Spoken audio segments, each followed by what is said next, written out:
Alors, je m'appelle Violette Breuinet, je suis professeure à la Haute École de Santé en filière physiothérapie, responsable aussi du centre de compétences Arts et Santé.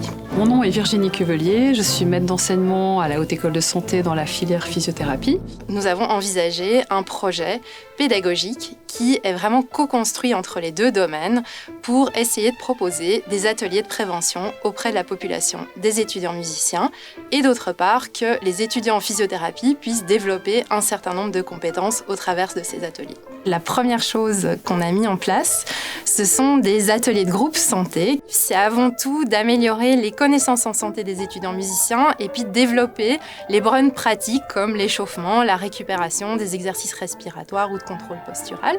En troisième année, pour les étudiants en physiothérapie, ensuite, on va proposer des séances individuelles de prévention. C'est hyper intéressant en fait de développer cette capacité d'évaluateur, de développer cette capacité de regard critique. Ce sont des compétences qui seront ensuite demandées sur le terrain. C'est important de faire de la prévention le plus tôt possible pour éviter ce genre de blessures ou même ce qui peut faciliter la vie d'un musicien au quotidien. L'objectif, c'est de faire un bilan des capacités physiques des étudiants musiciens, puis de proposer des conseils préventifs adaptés. Puis dans l'autre sens, les étudiants musiciens ont montré aux étudiants physio quel était le métier de musicien au travers de l'observation de la session d'orchestre, mais aussi au travers de l'observation d'un cours de percussion. Ça arrive des fois de devoir aller trop vite et les muscles ne suivent pas. Du coup, ça tire beaucoup. Il faut obligé de faire une pause.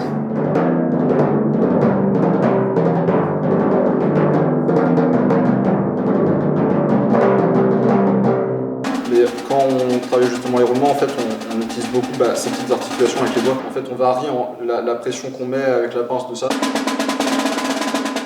Je fais les mêmes déviés au bras. En fait, ça change là. Et c'est vrai que quand on travaille beaucoup cet exercice de pince, on peut avoir des douleurs à la fin, il faut faire attention. Ça peut être de mobiliser l'articulation dans toute l'amplitude.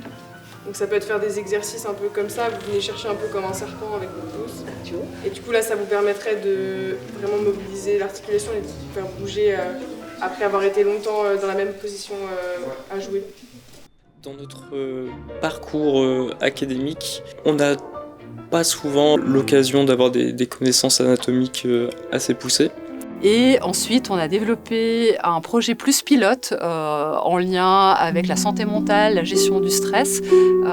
Et donc, ça avait comme richesse de pouvoir coupler de la méditation en musique. Et donc, ça, c'était assez novateur de se dire qu'on a des étudiants de la HEM qui improvisaient avec leur instrument tout en ayant ce guidage de méditation en parallèle. C'est vraiment une volonté de pouvoir reconduire déjà ce projet en interne.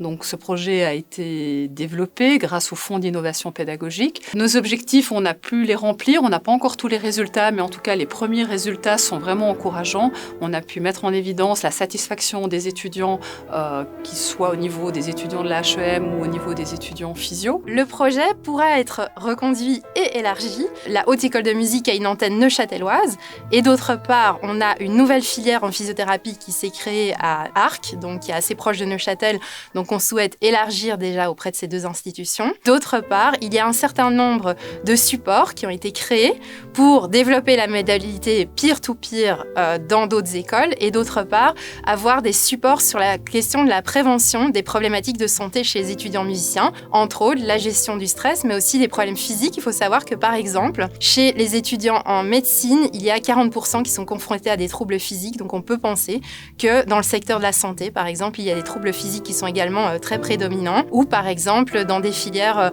contraignantes avec des contraintes physiques importantes, comme par exemple l'EPIA, on peut imaginer, ou encore la aide, où il y a des stress très très importants. Donc l'idée, c'est vraiment d'essayer d'élargir ce projet au maximum.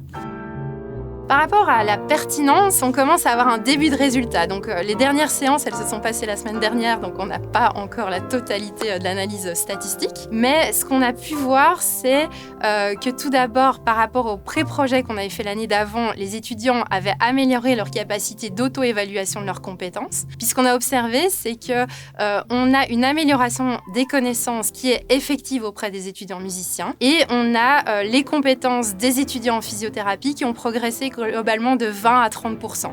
Donc ce qui est quand même tout à fait intéressant. Alors évidemment, il y a ce qui est spécifique au projet, mais il y a aussi tous les cours de l'année qui peuvent venir interférer dans ces résultats-là. Les étudiants ont montré vraiment une excellente satisfaction de part et d'autre et ont vraiment envie que ce projet se continue. Et c'est ce qu'on va d'ailleurs faire, puisque cette année, on avait un financement spécifique, mais en fait, on a décidé de mettre ça dans les programmes de la HEM et de la HEDS, et donc le projet va être pérennisé avec des modifications qui seront réalisées en fonction des résultats. Un point vraiment spécifique à ce projet, c'est d'avoir travaillé avec 2 domaines de la HESSO totalement différents, le domaine musique, le domaine santé, et l'objectif, c'est vraiment d'avoir un projet commun, mais qui amène des co-bénéfices. Et vraiment, cette construction commune, en discutant, en devant chacun faire des pas l'un vers l'autre, puisqu'on est des domaines qui appréhendent les choses de manière très différente, a été vraiment un enrichissement, et donc vraiment, c'est un encouragement de continuer à travailler avec d'autres écoles et d'autres domaines pour essayer d'améliorer la santé des étudiants musiciens et puis des autres étudiants également.